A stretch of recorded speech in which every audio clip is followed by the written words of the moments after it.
Evangelho de Marcos, capítulo 10, versículos 46 a 52. Jesus e os discípulos chegaram à cidade de Jericó. Quando ele estava saindo da cidade com os discípulos e uma grande multidão, encontrou um cego chamado Bartimeu, filho de Timeu. O cego estava sentado na beira do caminho, pedindo esmola. Quando ouviu alguém dizer que era Jesus de Nazaré que estava passando, o cego começou a gritar: Jesus, filho de Davi, tenha pena de mim. Muitas pessoas o repreenderam e mandaram que ele calasse a boca, mas ele gritava ainda mais: Filho de Davi, tem pena de mim. Então Jesus parou e disse: chamem o cego. Eles chamaram e lhe disseram: coragem, levante-se, porque ele está chamando você. Então Bartimeu jogou a sua capa para um lado, levantou-se depressa e foi até o lugar onde Jesus estava. O que é que você quer que eu faça? Perguntou Jesus.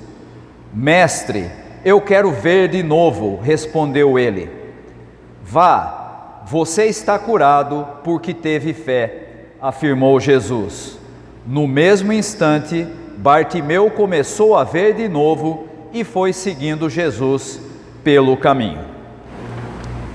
Uma das características do capítulo 10 do Evangelho de Marcos é que ele traz uma série de posicionamentos diferentes das pessoas diante de Jesus.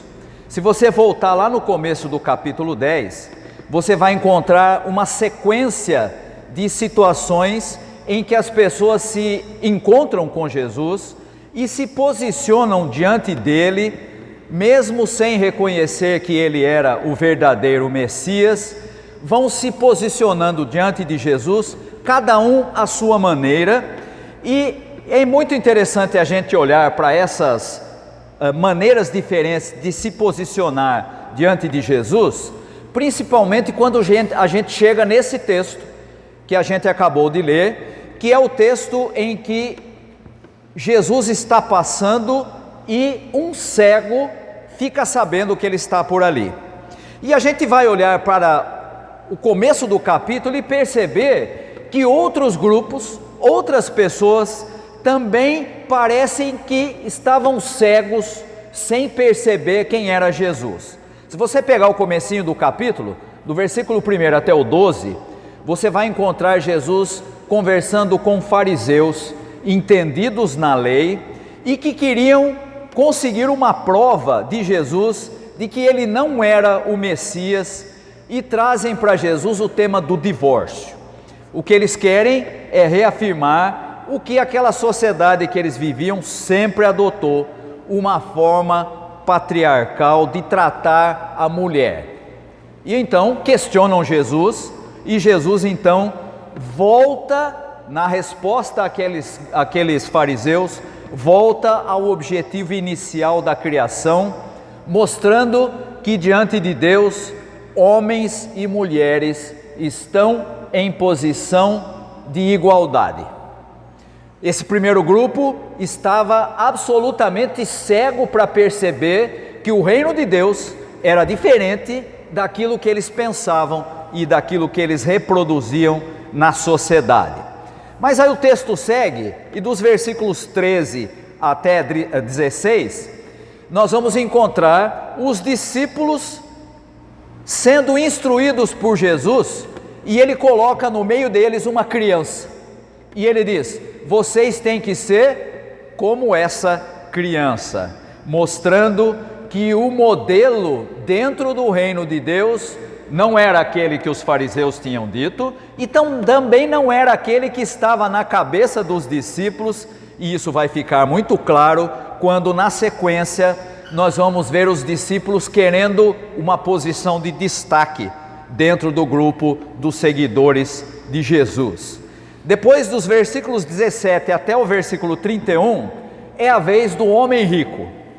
que confia naquilo que tem, que confia que pode entrar no reino porque é alguém abençoado, e essa era a mentalidade em Israel. Se alguém conseguisse se tornar rico naquela sociedade, era visto como alguém abençoado por Deus. E então nós vamos encontrar Jesus deixando claro que ele, Jesus, o verdadeiro Messias, não aceita dividir a fidelidade com Mamon. Ou seja, no reino de Deus, aquilo que era comum na sociedade, na compreensão que aquele homem tinha, não servia para nada. Ter riqueza não compra entrada no reino de Deus.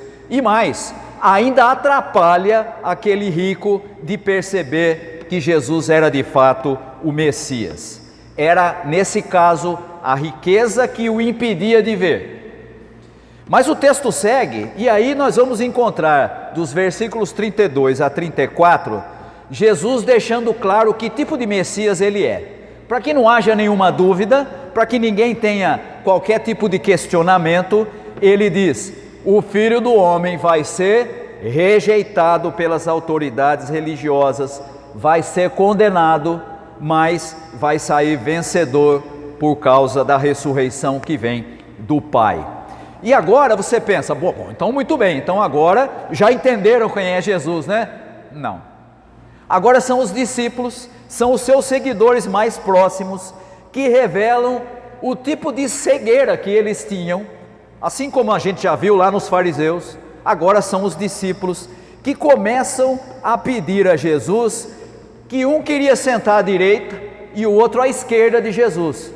Nós não queremos saber de nada desse negócio de reino de Deus. O que a gente quer é uma posição de destaque, de poder, porque nós somos mais importantes. E são lá os dois irmãos que pedem a Jesus, dizendo que queriam sentar à sua direita e à sua esquerda. E Jesus novamente aponta o caminho de quem faz parte do reino de Deus. Não é posição de destaque, não é importância dentro do reino, mas é o serviço ao outro e o exemplo que o próprio Jesus vai dar, dando a sua vida em favor de muitos, que é a marca do reino de Deus. E aí você diz, muito bem, toda essa sequência, uma porção de pessoas que não entenderam, estavam cegos para encontrar e ver quem era de fato Jesus. E aí então chegamos no nosso texto de hoje. O texto em que Jesus está passando e agora há a presença de um cego de verdade. Esse era cego mesmo. Mas diferente do que aconteceu com todos os outros grupos dentro do capítulo 10, esse cego era diferente deles.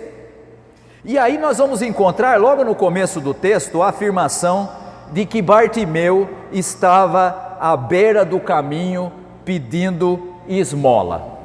E essa realidade de Bartimeu é muito interessante, porque quando a gente olha para a nossa realidade, para a sociedade em que nós vivemos, nós também vamos encontrar muita gente à beira da vida, sem perspectiva de futuro, sem perspectiva de solução para a sua realidade, gente que está mais de 2000 anos depois, sentado à beira do caminho sem perspectiva, e que não conseguem, como esse cego, não conseguem ver nenhuma perspectiva de vida.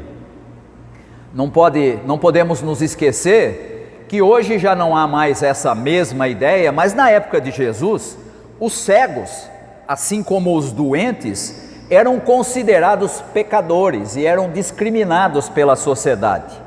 A sociedade olhava para um cego, e nós vamos encontrar isso no Evangelho, quando os próprios discípulos questionam Jesus e diz: mestre, está aqui um sujeito cego, quem que pecou?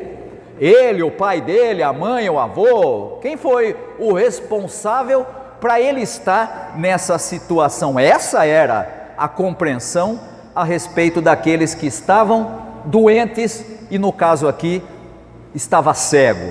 E esse cego ouviu dizer que era Jesus que estava passando ali. E aí nós percebemos que aquela expressão que nós vamos encontrar lá em Paulo, quando ele escreve dizendo que a fé vem pelo ouvir, acontece nesse texto. Ele ouve falar que Jesus está passando por ali, e a fé vem pelo ouvir, no caso de Bartimeu, que se faltava para ele visão, não faltava e sobrava em audição. Sendo cego, ele viu a possibilidade de encontrar o Messias. E veja que aqui você tem uma diferença incrível. Nós vimos desde o começo do capítulo um monte de gente que não estava entendendo quem era Jesus, mas esse cego percebeu na hora, ele sabia que era Jesus. Tanto é assim que ele de pronto gritou: Jesus, filho de Davi, tem piedade de mim, tem pena de mim. O pessoal aqui do coral sabe bem o que quer dizer isso, porque nós cantamos aqui no coral uma música chamada Kyrie eleison, tem piedade de mim, tem piedade de nós. É exatamente essa expressão usada aqui por Bartimeu, tem piedade de mim. Sendo cego, ele foi o único nesse capítulo que viu a possibilidade de encontrar a Jesus, o verdadeiro Messias. Mas não pensa que as coisas são assim tão simples.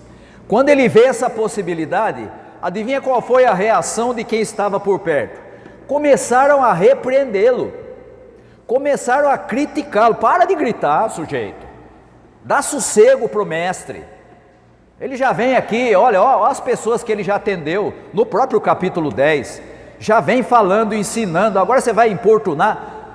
Qual é a importância na cabeça dessas pessoas que estavam com Jesus, da vida daquele cego? Nenhuma. Pare de importunar Jesus.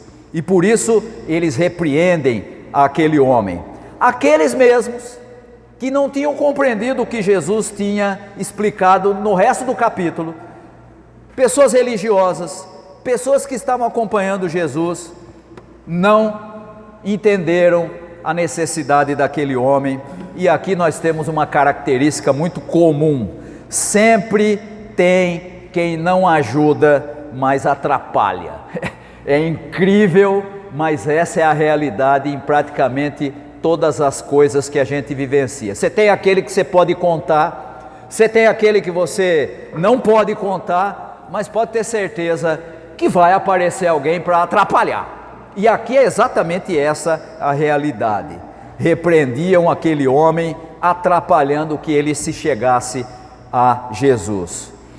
O que nós vemos nesse texto é que Bartimeu via o que os outros eram incapazes de ver, ou porque eram ricos, ou porque queriam poder, ou porque tinham poder religioso. Ele viu aquilo que os outros todos não viram. E aí o texto nos informa que Jesus ouviu o seu chamado e parou. E aí então nós vemos que há uma diferença muito grande entre as pessoas que estavam acompanhando Jesus, e o texto diz aí que era uma multidão, além de religiosos, além dos discípulos, havia uma multidão acompanhando Jesus. Jesus age de maneira diferente daquelas pessoas que estavam o acompanhando. Ele ouviu e parou, desconsiderando todos aqueles que estavam atrapalhando. Jesus mandou chamar o cego, que levantou de um pulo, se livrando da única coisa que ele tinha, que era uma capa. Naquele momento, para Bartimeu, Jesus era mais importante do que a sua capa. E aqui você tem o oposto do homem rico que procurou Jesus. Quando Jesus disse que ele tinha que se livrar de tudo que ele tinha e priorizar o reino de Deus, ele sai muito triste, porque ele tinha muitos bens. Aqui você tem o oposto, um homem cego, que não tem nada a não ser uma capa, e quando Jesus chama, ele joga a capa de lado. Agora, Jesus é mais importante do que o que ele possui. Naquele momento, ele percebe que estava diante do verdadeiro Messias.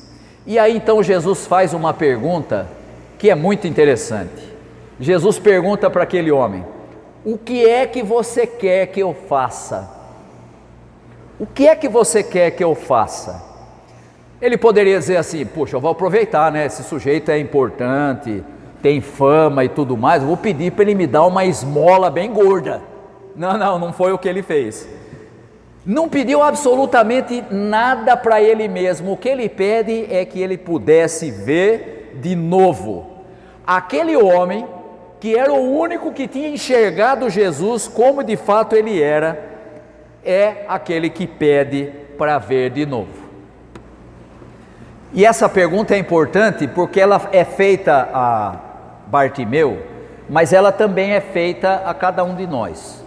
Imagine você sentado no banco da igreja, participando do culto, ouvindo a homilia do pastor, e Jesus falasse assim para você: o que é que você quer que eu faça?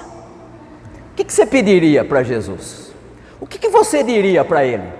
O que é que você quer dele? Veja que esse homem cego, um homem que foi o único capaz de entender quem era Jesus, em todo o capítulo, pede para ver de novo. Hoje, mais de 2000 anos depois, sentados no banco da igreja, Jesus pergunta: o que é que você quer que eu faça? Você diria o que para ele? Eu quero que o senhor me ajude a pagar minhas contas? Eu quero que o senhor me ajude a ficar mais jovem, porque eu não estou ficando mais jovem. Cada dia que a gente levanta de manhã, a gente está mais velho do que o dia anterior. Eu quero mais vida, eu quero mais vigor, eu quero mais o quê? O que é que nós responderíamos diante da pergunta de Jesus? O que é que você quer que eu faça? Sabe, hoje em dia tem muita gente pedindo as coisas mais esdrúxulas a Jesus. Tem gente pedindo para ficar milionário, no contrário daquilo que nós encontramos no homem rico que o procurou. Nós encontramos pessoas pedindo para Jesus resolver todos os problemas familiares, mas ele não quer resolver as relações com seus familiares. Nós encontramos pessoas pedindo a Jesus que ele resolva os problemas de trabalho, os problemas de carreira, a perspectiva que a pessoa não tem de futuro. Jesus tem que me dar uma luz para que eu resolva a minha vida. Você tem as pessoas pedindo as coisas mais diversas diante de Jesus. Esse homem, nesse texto, que foi o único que enxergou quem era Jesus, pede aquilo que era necessário. Ele não pede o que ele não precisa, ele não pede mais esmola, ele não pede que ele vá se tornar alguém importante, ele não está preocupado nem com poder, nem com religião, nem com nada. Ele pede apenas aquilo que ele necessita. E quando Jesus restitui a sua visão, ele deixa de ser alguém colocado à margem da sociedade. Agora ele é alguém com o mesmo valor e dignidade de todos os outros. Você pode olhar para isso e pensar assim: poxa, mas tanta coisa que ele podia pedir, ele pediu aquilo que fazia dele alguém igual aos outros? Não é muito pouco? Não, é exatamente aquilo que ele necessitava. Por isso a resposta de Jesus a ele é: você está curado porque você teve fé. Nem riqueza, nem poder, nem prestígio religioso, mas fé. Os outros todos no capítulo 10 estavam interessados em outras coisas. Esse homem demonstrou a única coisa que Jesus espera daquele que quer fazer parte do seu reino: agir com fé. A consequência desse encontro entre Jesus e Bartimeu, o texto nos informa: ele passou a seguir a Jesus. Ele se tornou um seguidor, um discípulo de Jesus. Não há outra maneira de participar do reino a não ser que a gente entre por meio da fé. E não se engane, até a nossa fé também é fruto da graça de Deus.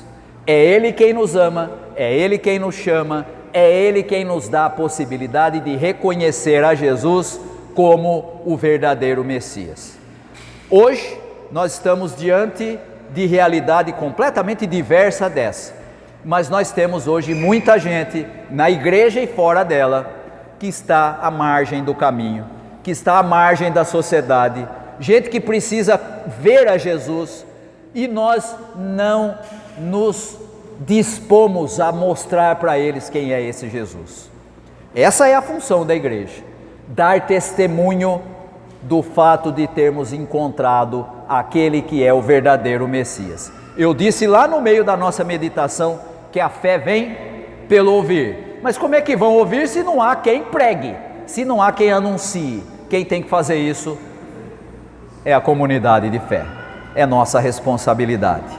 Que nós possamos aprender com a atitude desse cego, que era o único homem em todo o capítulo 10 que viu de maneira correta quem era Jesus. Que nós também possamos vê-lo como aquele que é o verdadeiro Messias, o nosso Salvador, a quem devemos anunciar para as pessoas que estão à beira do caminho, à beira da vida, à beira de toda essa realidade de alguém sem perspectiva.